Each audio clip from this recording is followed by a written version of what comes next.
Ողջույն ընկերներ, այս շաբաթ էլ Անդրանիկի հետ ոնց որ որոշեցինք ձեր հետ կիսվել մեր մտքերով ու Մгм. ոնց որ արդեն այսպես ասենք կարիքը կա մեր այս շարքի համար նոր անուն մտածելու։ Հիմա ես ու Անդրանիկը այդ մտքերի մեջ ենք ինչ դնենք այս շարքի անունը, դուք կարող եք մեկնաբանություններ ինքներդ առաջարկել հետաքրքիր անուններ, եթե լավը լինի մենք քննարկումից հետո արդեն կդնենք հենց այդ անունն այս քննարկումների համար։ Ողջույն Անդրանիկ։ Բարև, բարև։ Հիմա Անդրանիկի հետ մի խոսքով այսօր որոշեցինք քննարկել ամենաօրակարգային հարցը, որը ըստ մեզ հայ-ռուսական հարաբերություններն են, որ անընդհատ ինչ-որ այսպես բարդ, շատ խճճված են ու կարծես թե ելք չի երևում էլ ինչ-որ վերաֆորմատավորման կամ այլ բանի, իսկ այն բոլոր ջանքերը, որ իբր թե օրվա իշխանությունն է փորձում իրականացնել, մենակ ավելի սրում են իրավիճակը, դրա կողքից էլ կան շատ այսպիսի տարբեր շահեր ներկայացնող խմբեր, որոնք կարծես թե պատերազմ են վարում հենց Ռուսաստանի դեմ։ Դրա համար մենք որոշեցինք այս հաղորդման ընթացքում մի հատ քննարկել, տեսնել ինչ են այս հարաբերությունները հասել, ինչպես հասան այս կետին, ինչ հնարավորություն կա դա ուղղել, ընդհանրապես պետք է ուղղել, թե պետք չի, մենք պետք է չխոսենք ընդհանրապես, չհարաբերվենք Ռուսաստանի հետ։ Անդրանիկ ջան, մի հատ կուզեի դու սկսեի, կարծում դու ավելի խորքային ես պատճառներին կտիրապետես, քան ես, բայց ես իմ կարծիքն էլ էլի ունեմ, ես էլ կասեմ։ Չայած որ ես ռուսների հետ ահագին տեց համալսարանի հետ ակադեմիական բանի պայմաններում շփվել եմ ու գիտեմ էլի մոտավորը իրանց պատկերացումները տամի մասին, բայց լսենք քեզ, ինձ թվում է դու ավելի պրոֆեսիոնալ բանը կտաս։ Դե, դե իմ կարծիքով պետք է սկսել ավելի շատ նրանից, թե ինչի արդյունք է այս իրավիճակը, որովհետև ամեն ինչ արվում է, որպեսզի ներկայացվի խնդիրը, ընդ որում երկու կողմից էլ, որ Հայաստանը գնում է դեպի Եվրոպա եւ դրա հետ կապված Ռուսաստանը ոչ թե օֆիցիալ տեսանկյունով ունի պրետենզիաներ կամ փորձում է խոչընդոտի, այլ հաշվի առնելով նաև ուրիշ պետությունների իր հետ ունեցած փորձը, նույն Ուկրաինայի արևելյան Եվրոպայի պետությունները, ասում են, եղբայր, ինձ կոնկրետ բան ասեք, ես էլ չեմ պատրաստվում երկար ժամանակ սպասել այս process-ները ոնց որ Վրաստանի, Ուկրաինայի դեպքերով տարիներով տևում է, բայց արդյունքում ոնց որ ստացվում է, որ ամբողջի իմաստը ուղղակի մեզ որոշակիորեն մեր համար դժվարություն ստեղծելն է, չէ՞, ընդհանուր առմամբ որ նայես, մյուս երկու երկրների մեջ վերածես։ Հիմա ինքը ասում է Հայաստանի դեպքում ես չեմ պատրաստվում, տենց пассив դիրքով նայեմ կամ թեկուզ ոչ пассив, եթե հաշվի առնենք պատերազմները, այլ հստակություն եմ ուզում։ Ըհը։ Բայց իմ կարծիքով խնդիրը ոչ թե Հայաստանի դեպի Եվրոպա գնալն է, որովհետև եթե հիշենք ազգային ժողովում ստորագրություններով բերվեց օրենք, որը ընդունվեց, այդ ժամանակ Ռուսաստանը բավականին զուսպ արձագանքեց, որևէ պատժամիջոց չկար, սահմանափակումներ չկար, ըստ էության շատ լուրջ Բայց լարվածություն էլ դրանց այդ ակնհայտորեն դուրս պահին չէր ցույց եկել դա։ տվեց։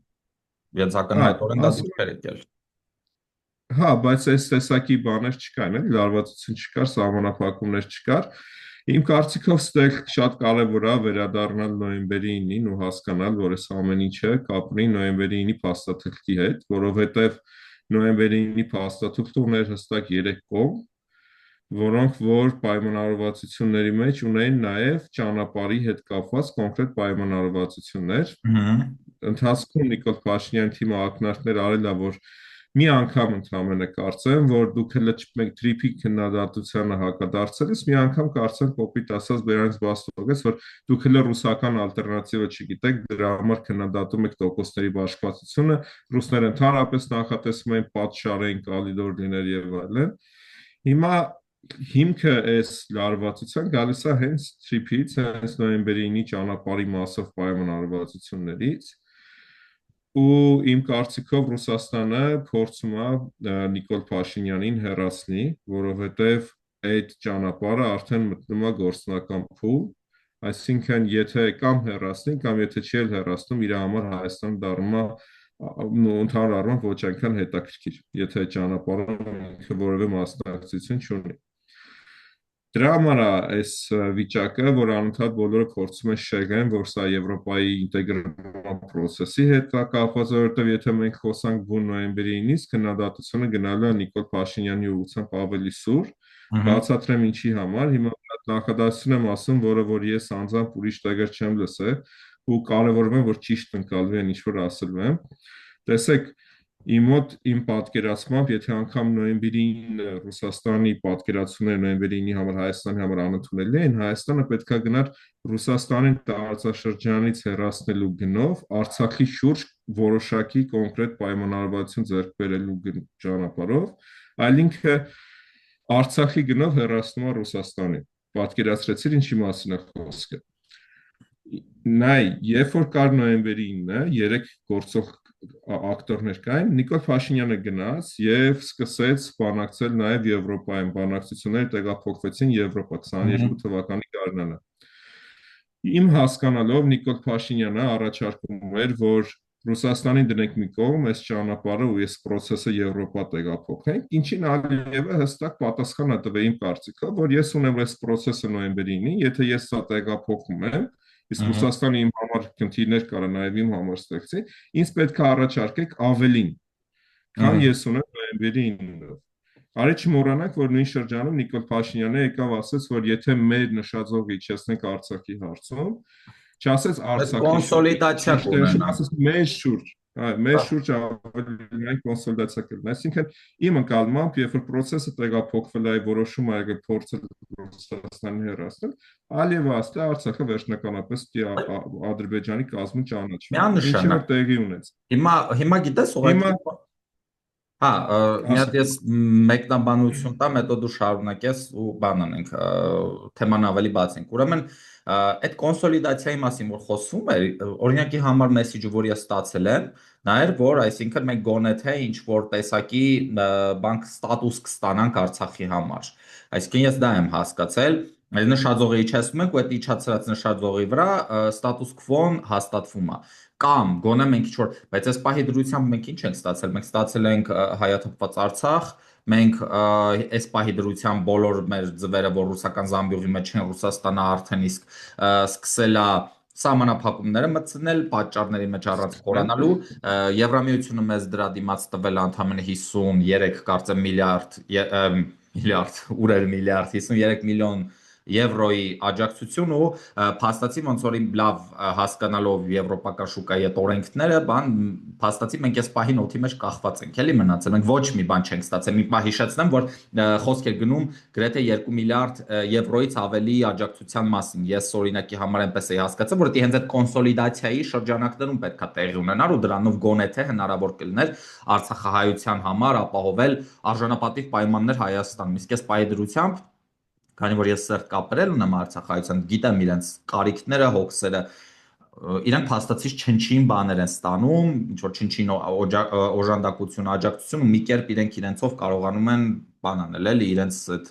օրվա հացի խնդիրը լուծել։ Դա այդ շարունակենք այդ մասով զուտ բան տայի։ Հա, ու այդ կոնսոլիդացիան դες հիմա եթե մենք փաստերով խոսանք, իր հայտնի ազգային ժողովի արտահայտությունից հետո կոնսոլիդացիան տեղի ունեցավ Հայաստանի եւ մասնավորապես իր իշխանության շուրջ, ոչ թե Արցախի։ Ահա։ Դա չոր փաստերն են։ Ահա։ Հիմա ամսաթվերն էլ են շատ կարևոր, որտեղ Արցախը հայաթափվեց սեպտեմբեր ամսին, ցավալիորեն, իսկ հոկտեմբեր ամսին Թիֆլիսում ինքը սկսեց խոսալ իր խաղաղության խաչմերուկ կոնցեպտի մասին։ Այսինքն այն պայմանավորվածությունները, որոնք տեղի էին ունեցել, որ Ալիևը համաձայնվում է դուրս գալ նոյեմբերի 9-ից եւ դրա դիմաց ստանում Արցախը ամբողջությամբ, սկսեց վերանվանվել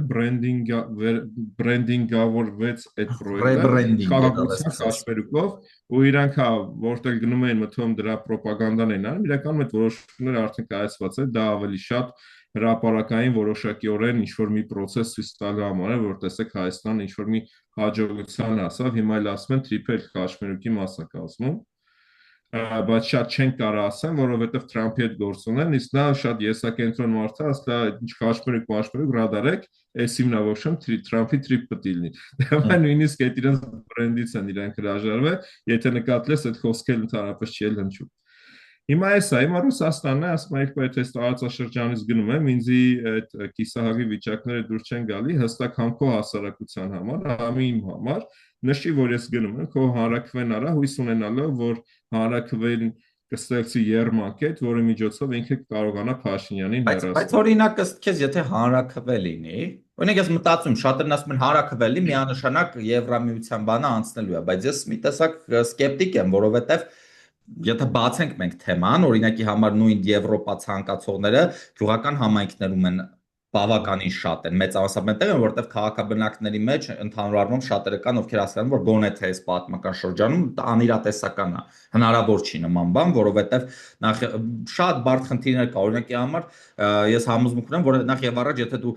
Հայաստանին այսպես առաջնահերթություն ես տալի, պետք է Եվրամիություն Թուրքիային բացատրի, իսկ ինչու, այս արդեն 30 տարուց ավելի է, նա այսպես հերթում կանգնած է ու որևէ շարժ չկա, իսկ Թուրքիային ակնհայտորեն չեն վերցնելու, այսինքն այստեղ շատ-շատ այսպես հարցեր են, էլի խնդիրներ են առաջանալու, նույն հենց Եվրամիության ներսում հաստատ այդ կոնսոլիդացիան չկա Հայաստանին ընդունելու, որտեղ իրենք դա ընկալում են որպես բեռ, այս պայդրությամբ այն մի կողմից 60,000 միգրանտներ են Ճեխքում մտնում, ես չեմ կարծում, որ Եվրոպայում ցավալիորեն մեր մասին ավելի բարձր կարծիք ունեն, քան այդ սահմանները ճեղքող մարոկացիների, ու դա մեր խնդիրն է։ Ու այդ մեր խնդիրն է, որտեղ մենք չենք կարողացել մեզ հավուր պատշաճի ներկայացնել եվրոպացիներին, իրանք մեզ չեն ընկալում այն ձև, ոնց մենք կուզեինք ու ոնց պետք է ընկալեին, էլի։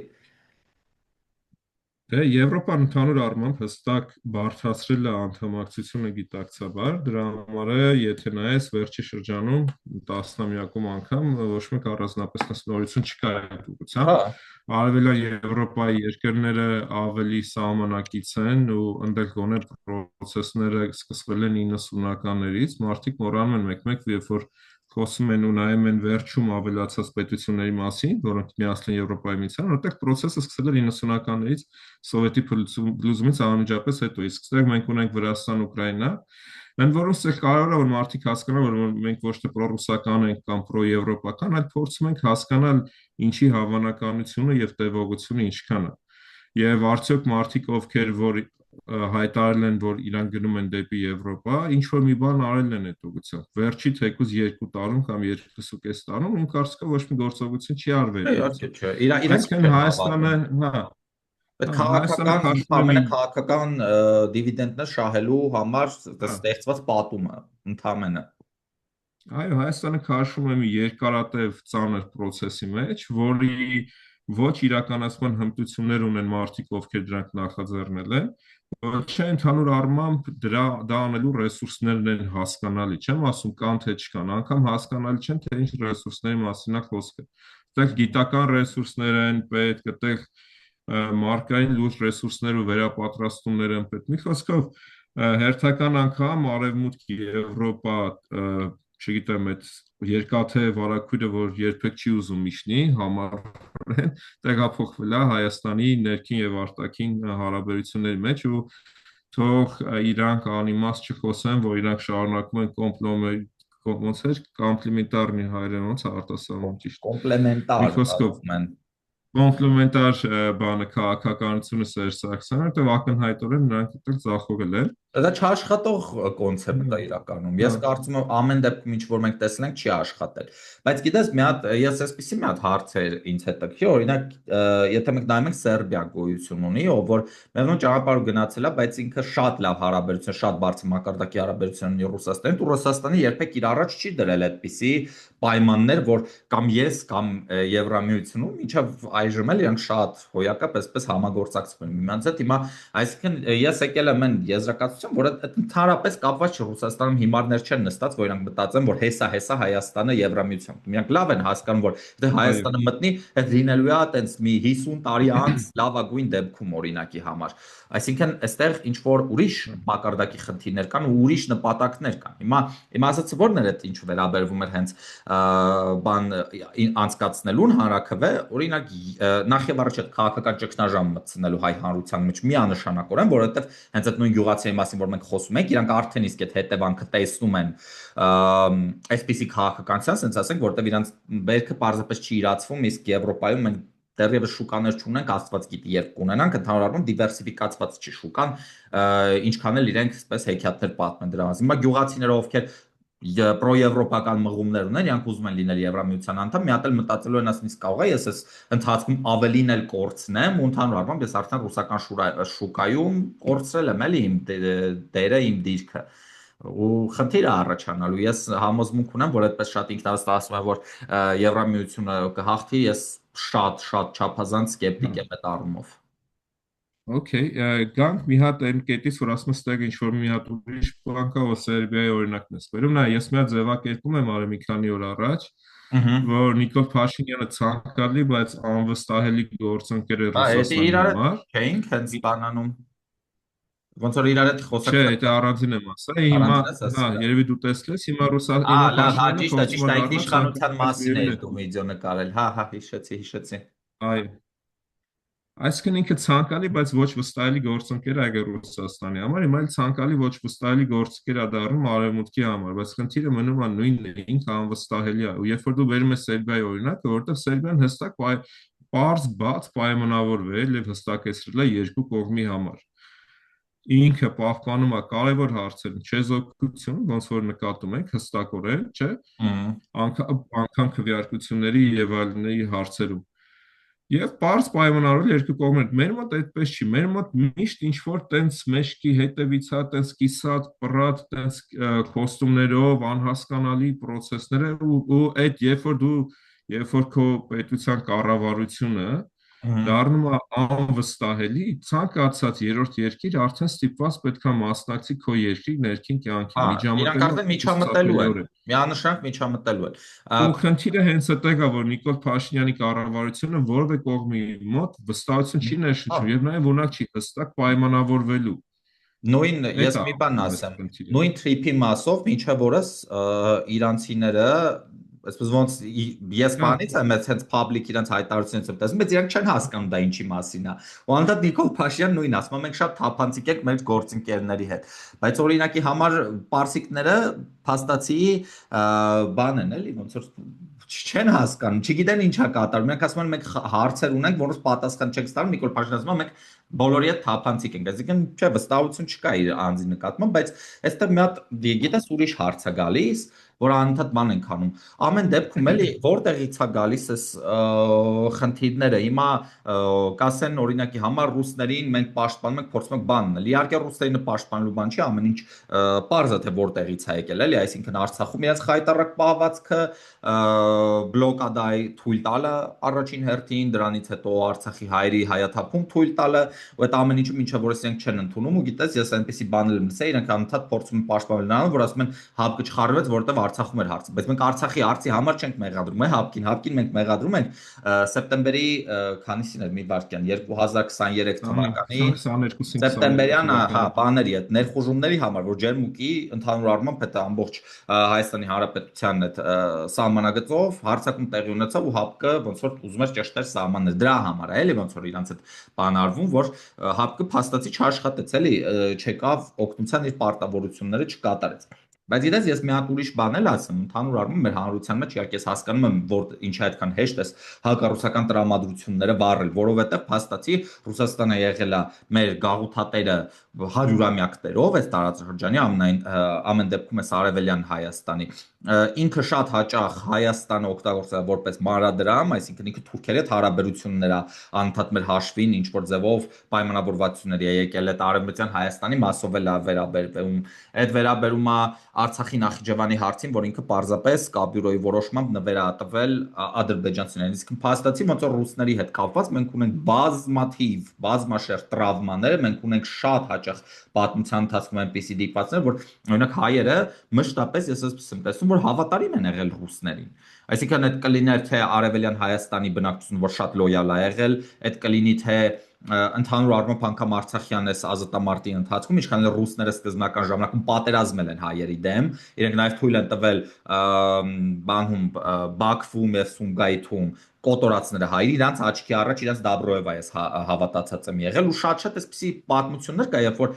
ռուսները հայերին ուղղակիորեն թշնամական բաներ են արել, էլի գործողություն արել հայերի դեմ՝ ի օգուտ ադրբեջանցիների, թուրքերի, զանազան ուժերի։ Ու այս ամենից հետո ոնց որ ինձ համար իհարկե այն հասկանալի չի որ ռուսները դեռևս չեն գիտակցում ինչի է այս վերաբերմունքը գալի իրանք լավ կանեն ոնց որ ուսումնասիրեն կամ իրանք եթե չեն հասկանում շատ վատ է եթե չհասկացողի տեղ են դնում ոնց որ էլի վատ է պետքա վերանային իրանք վերաբերմունքը որովհետև այս բարդ խնդիրները լուծելու միակ մեթոդը այդ խնդիրները հենց հասցեագրելն է, էլի ուղղակիորեն ես կարծում եմ դրանց մասին խոսելու ու հասկանալը, որ չի կարելի այս ձև մեր հետ վարվել։ Այդ ձևով մենք կարանք ինչ-որ ձևով գանք ինչ-որ ընդհանուր հայտարարի, որովհետև ինձ թվում է ռուսներն էլ լավ հասկացել են, որ ադրբեջանցիների վրա հույս դնել չարժի, թուրքերի վրա հույս դնել չարժի, այն միակ պետությունը, որի վրա հույս կարած որոշակիորեն դնես, գոնե ռուսը, այդ Հայաստանն է, ու մեր համար էլ ակնհայտ է Ռուսաստանը գետնի տակ չի անցնելու, Հայաստանն էլ գետնի տակ չի անցնելու, պետք է ինչ-որ փոխհարաբերվելու ձևեր մտածել առանց այս իրար գցելու, այսինքն ոչ թե իրար գցելու է ռուսը, առանց մեզ գցելու ու մեր հաշվին ոնց որ ուրիշներին հողերը նվիրելու, որտեղ որ ասում է ռուսները կրկին բանը, ասում է ռուսեն, որ ասում է գալիս է հայրին փրկելու, ասում են շնորհակալություն հերիք, մեզ փրկեք, մեր հողերը վերջանում են։ Դու ինչ կարծիք ունես այդ ամենի մասին։ Ես կարծում եմ մեկ էլ այդ տրավման էլ կար հենց գաղութացված լինելու, ոնց որ եթե ինչ-որ պետություն մեկին գաղութացնում է, ակնհայտորեն տրավմաներ շատ կա։ Օրինակ, մենք այս պայն շատ լավ վերաբերմունք ունենք ֆրանսիացիների նկատմամբ, չէ՞, բայց ֆրանսիացիներին տանել չեն կարողանում ալժիրցիները, մարոկացիները ու մնացած իրենց կողմից գաղութացված ազգերը, այնպես որ ոնց որ ես կարծում եմ այդ մեծ կայսրությունների մեջ տենց ինչ որ բարի ձածաներ չկան, որ քեզ լավություն էլի, այստեղ խնդիրը նրան ով է քեզ գաղութացել, ում հետ է կապված քո այդ պատմական տրավմաներն ու քո այդ պատմական այդ անարդարությունները, որ քո գլխով անցել են։ Ինչ կարծիք ունես դու։ Դե տես հասարակության տրամադրությունների առումով ասած բոլոր ֆակտորները դեր խաղում են եւ դրանք նաեւ ռոպագանդայի լավ գործիքներ են, երբ պետքա կհիշացնեն 37 թիվը, երբ պետքա կհիշացնեն ռուսների կողմից նաեւ Սարդարապատի ճակատամարտի ժամանակ որոշակի աջակցությունը զենքի տեսքով թուրքերին, օրինակ ես որ ինձ մեկ-մեկ ասում են, ահա դու պրոռուսական ես, ասում եմ մորս պապը Սարդարապատում կրվել ու իր հուշերի մեջ ինքը նշել է, որ մենք խփում ենք թուրքերին, հետո շորը բացում ենք պրավասլավնի բան ուղափառ երկու բանով խաչեր վզների կախված, դա իմ մոր պապու անձնական Սարդարապատի հիշողություններից է, այն որում Վելա մենակ դրա համար, որ շեք մարդ է, ջահել է երևաց է, 18 տարեկան է, բայց ավելի փոքր է երևաց է, ոչ թե տապորել են ռուսները, այլ ուղարկել են Սիբիր։ Դա հենց եւս երկու անգամ են աքսորել մինչալից 30-ականներին, հետո էլ երկրորդ Հենց այդ համաշխարհային ռուսները եսի ժամանակ։ Շատ դժվար է։ հա, բաները մեր մտավորականությանն են կացնահարը բանտերում, չգիտեմ, օրինակի համար գիտես, Այսինքն այդ ես մի հատ ամեն ինչը դիպած ասեմ, այս վերջերս ուրեմն բանից մեր մետրոն կա բարեկամություն, պետք է այս բանից դուրս գայի, ես միշտ այսպես մեքենաս մեկ-մեկ ընդայում կանին ասում, որ Կասյանի մոտերն է լինում, մեքենայում մանեմ գալի Կասյան չկա ու չկա, հետո տեսնեմ Վազգեն Վեհափարի փողոց, գլխի ընկա որ բանա ու վաղուց էր պետք, որովհետև Կասյանը նմանատիպ այդ հակահայերը, ընդհանուր առմամբ դրանք չգիտեմ, էլի Հայաստանի թշնամիներն են, Հայաստանի Հանրապետության թշնամիներն են այդպիսի կերպարները ու իրանց անունները դեռ վաղուց պետքա փոխված լինեին, չգիտեմ էլ ուրախանամ, որ սրանք են փոխողները թե չէ, որովհետև պարզ է, որ այլ պայմաններում իրենք չէին փոխելու, իրենք լրիվ հաշտ են եղել այդ մտքեդ, որ Կասյանի անունով փողոց կա Հայաստանում, Երևանի սրտում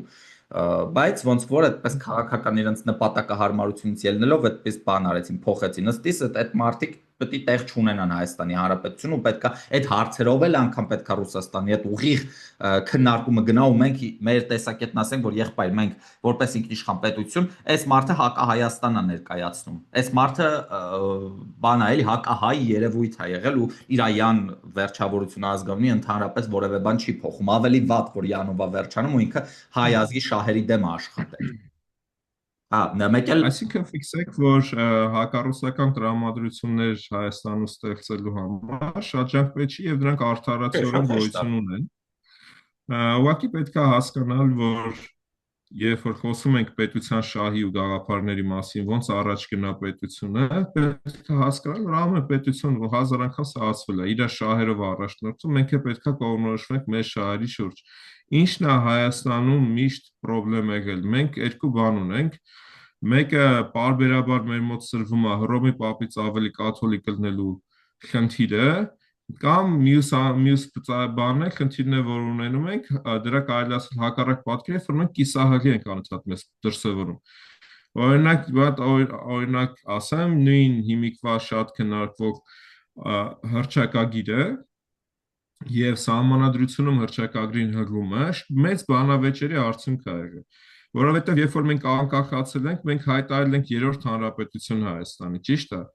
Միևնույն ժամանակ թեթև տենց վախվխելով հղում ենք արի առաջին հանրապետությանը, բայց ժողովրդավարության ավանդույթները շարունակել տեքստը կարդացած այդ ֆորմատը վա էլի։ Այս կիսատությունները մեզ ահա որ խանգարում են, որովհետև մենք պետք է հայտարարենք, որ մենք առաջին հանրապետության ժառանգ ենք, դա նաև Արցախի հարցում մեզ առավելություններ էր տալու շատ հարցերում էր մեզ օգնելու։ Էլի հիմա տես դու ասում ես, որ մեր գաղութատերն են եղել, չէ, ու դրվագներ ենք ներկայացնում։ Դեռ Միևնույն մնում են ժամանակ չգիտես հաստատի ինչու, ոնց որ ըստիս։ հա, Որոշ առումներով ան- կան նաև։ անկախանալուց չգիտես ինչու, տենց համ երրորդ հանրապետություն ենք հռչակում, հավանելով երկրորդ Հայաստան, բան սովետականը, համ առաջին հանրապետության մասին ենք խոսում, բայց չենք դիրքավորվել երբեք որպես առաջին իրավահաջորդ, ընդ որում օրինակ Ադրբեջանը դիրքավորվում է որպես ադրբեջանական առաջին հանրապետության իրավահաջորդ, որը որ մեզ ձեռ է տալի, բայց մենք նաև դա երբեք չենք օգտագործում։ Մենք այս երևույթները համարում ենք ինչ որ տենց ավելի շատ սենտիմենտալ երևույթներ, բայց Այդ դրանք նաև նոմինալ ճիշտ օգտագործելու, գործընթացներ, հա, հա, ճիշտ, խոհափիլիսոփայական ինչ որ բաների համար, էլի, հա, խոկումների համար։ ես հիշում եմ նույնիսկ դպրոցում տես որ խոսում ես, չէ, դպրոցում երբ որ պատմություն ենք ասում, մեր ժամանակ նույնիսկ, ասենք 2004-5 թվին, առաջին հանրապետության մասին ասնելուց, դες թեթև ենք ասում, ինքը հնչում էր որպես կարճատև ինչ որ ավանտյուրա։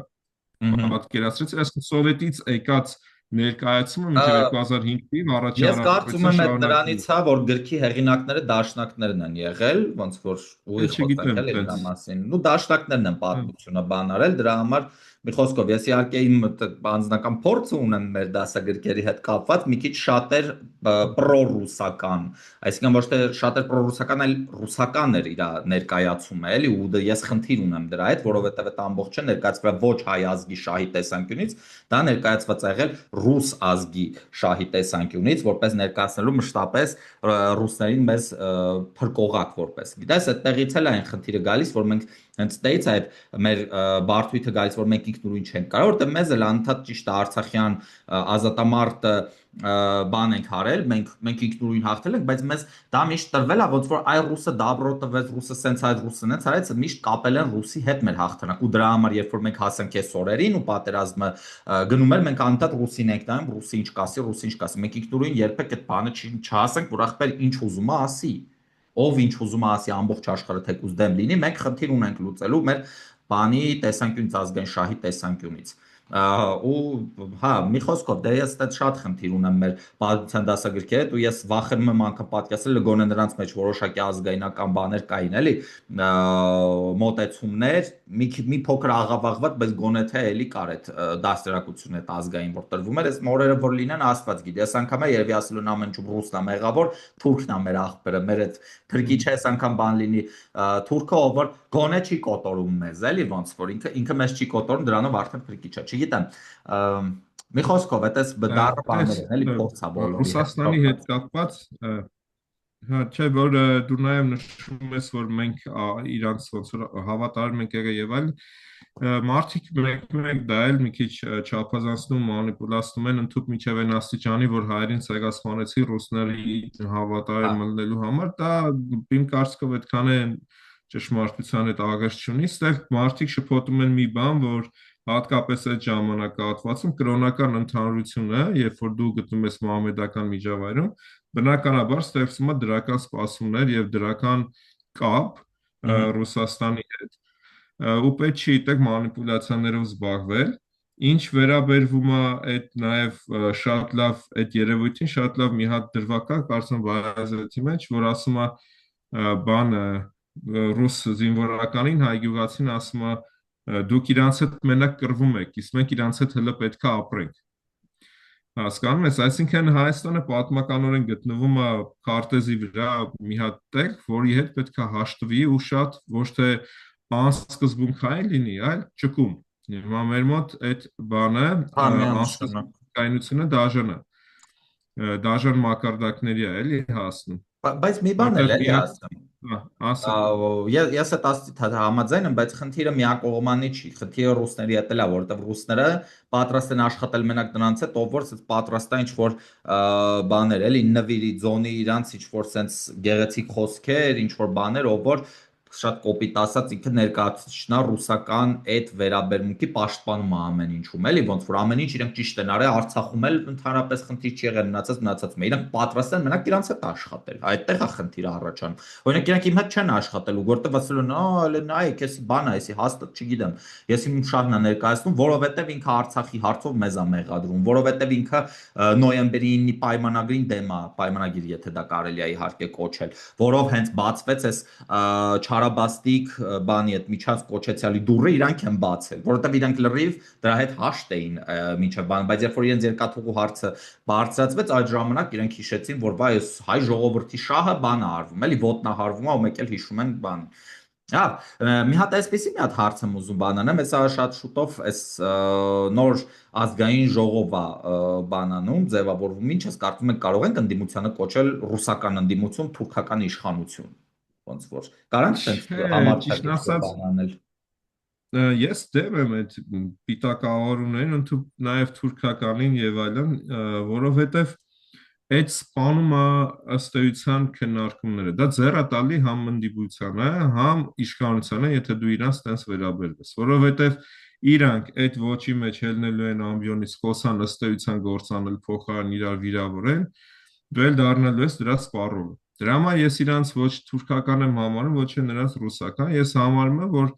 իրանք աշխատավարձ են ստանալու Հայաստանում աշխատող մարդկանց հարկերից, իրանք տվել են քվե մարդիկ, իրանք պետք է այդ մարդկանց սպասարկեն աշխատեն, Իսկ ես ու ես օրինակ աշխատավարձի անձամբ համար, հա։ Այդ հանն ինչ է, աշխատավարձ։ Հանն աշխատավարձի այս ամեն ինչը, ես չեմ կարծում, իսկ թվում է դա շատ ավելի խորքային շահեր կան։ չէ, իրանք ոչ թե հանուն աշխատավարձի են ընդեղ հայտնվել, մարդիկ կան, որ նաև հանուն աշխատավարձի են հայտնվել, ինչ խոսք, բայց իմ ասածն է, որ իրանց պետք չի օրնի բուն կպած աշխատելուց ազատել այդ ձևի պիտակներ տալը, որ իրանք այդ պիտակները օգտագործելով 5 տարի ոչ մի բան չանեն։ Հասկացար։ Այսինքն, եթե դու ընդդիմությանը ասում ես պրոռուսական այլ ոչինչ իրանից չպետք է ակնկալես, սա ռուսները ինչ ասեն այդ դրան իրենց ակնկալիք չունես։ Կոնկրետ դու հասկանում ես ինչ եմ ասում։ Պետք չի իրանց ազատել, էլի իրանցից ակնկալիք կա, իրանք պատգամավոր են, պետք է լուրջ աշխատեն ու այս անցած 5 տարիների պես ես զգում եմ, որ հասարակության մեջ, այդ թվում նրանց ձայն տվածների շրջանակներում հստակ բան կա, դիրքավորում կա, որ այս անգամ չենք թողելու նախորդ 5 տարվա պես ոչինչ չանենք, անիմաստ իրար ելնենք, վիրավորենք։ Դրա համար ես դեմ եմ այդ պիտակավորումներին, էլի։ Okay, մի հատ վերջին հարցին անդրադառնանք, մեզ 5 րոպե ժամանակ է մնացել։ Ուրեմն վերջին ժամանակներում ես նկատում եմ, որ կոնկրետ շրջանակներ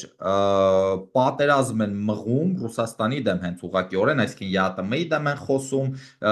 տնտեսագիտական ինչ-որ վերլուծություններ են անում չլինելով տնտեսագետ, ասում են, որ հիմնական այդ բաներից մեկը նրանում է, արգումենտներից, որ գիտեք, մենք օրինակ ԵԱՏՄ-ից ստանում ենք ընդամենը 1.22% վերադարձ մաքսատուրքերից ու նմանատիպ բազմաթիվ այլ տենց այլևայլ հարցեր են քննարկում ու անընդհատ թիրախավորում են, որ ռազմաբազան մեզ օգուտ չի տալիս, մնացած մի խոսքով այդ Ռուսաստանի դեմ թեմաները ու այդ հիմնականում հասարակություն ներկայացող անձինք են։ Օրինակի համար ըստ քեզ այդ ռազմաբազան օգուտ տալիս է Հայաստանին որոշ թե չէ, գոնե թե ինչ որ օգուտ տալիս է թե չէ, ընդհանուր ռուսական ներկայությունը, ԵԱՏՄ ներկայությունը, ո՞նց ես գնահատում դու։ Դե եթե պատմության նայենք, ռազմաբազան ասվում է, որ մեր խնդրանքով է մնացել, որովհետև միտքը այն է եղել, որ մենք չգիտենք Թուրքիան ոնց է դիրքավորվելու այն ժամանակ 90-ականների սկզբին,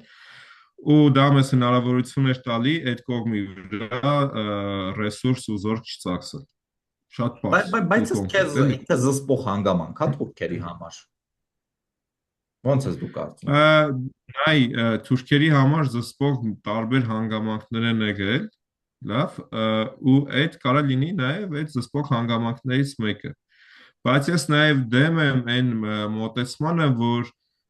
օրինակ հիմա նաև այդ ռուս-թուրքական հարաբերությունների կոնտեքստում Նիկոլ Փաշինյանի ռոպագանդան հաճախ ասում է, որ ցեղասպանության օրակարգը 60-ականներին բերվեց, վերակենդանացվեց Հայաստանում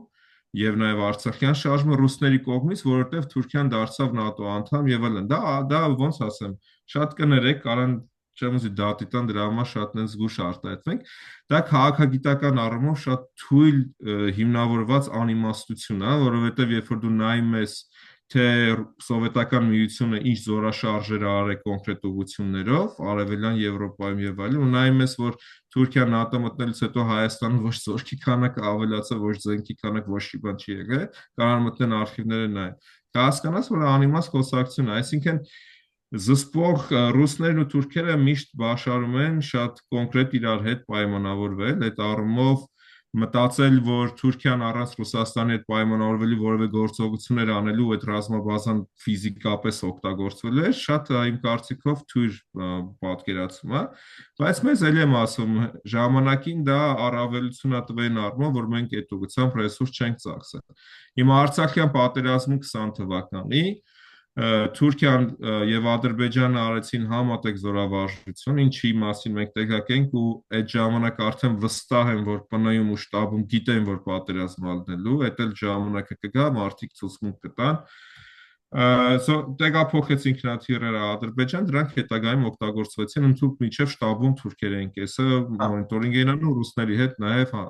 ինֆորմացիա են իրար փոխանցում։ Նարիկ Տոնոյանն էլ իդեպ որ նշեց, ասաց, որ ռուսներից հորդոր է եղել, այդ թուրքական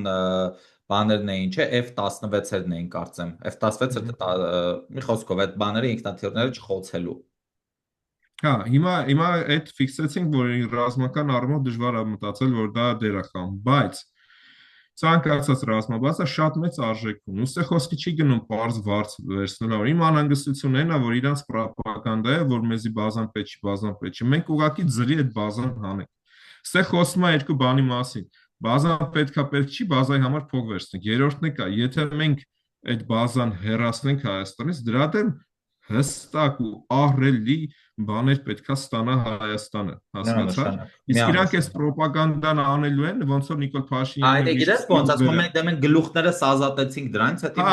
այսինքն առանց ոչ մի ռազմաբազան հեռացնելու ժողովուրդը չի իմբոստանալու, որովհետև արդեն էփել են ժողովրդին, որ դա մեզի ոչ մի բան եղավ, բայց դրա դիմաց միլիարդավոր դոլարներ ստանաս առնվազն, չգիտեմ, տարբեր կողմերից դու մեծ շատ հսկայական բաներ պետքա ստանաս, ոչ թե տենց։ Հիմա մի խոսքով այդ մարդիկ այդ պատերազմն են մղում, անհասկանալի է ում շահերի համար պատերազմ են մղում մի կայսրության դեմ, մեկ այլ կայսրության օգտին ամենայն հավանականությամբ ու անհայտ է թե դրա հետևանքն ինչ է լինելու։ Այդ հետևանքը ոնց որ մենք ենք քաշելու հասարակ քաղաքացիներս ու արդեն քաշում ենք հաստատի։ Մի խոսքով մեզ արդեն 1 րոպեից քիչ ժամանակ կմնացել, Անդրանիկ ջան, որպես փակող խոսք ինչ որ բան կասես մեր ընկերներին։ Ես թվում է կարելի է զարգացնել այս թեմաները բացի Ռուսաստանի հարաբերությունների։ Ես երկու բան եմ ասելու, կենտրոնացեք շահերի վրա, որովհետև կարևոր են հասկանանք Հայաստանի շահը որն է, ձևակերպենք այդ ուղղությամբ աշխատենք, մեկ է ակտիվորեն իրար հետ քննարկեք, որ մտքեր գեներացնենք ու լուծումներ գտնենք։ Մի հավատացեք դրանց ռոպագանդային մի խոսքով։ Հա, մեկ է մի հավատացեք։ Շատ կեղտոտ մարդիկ են։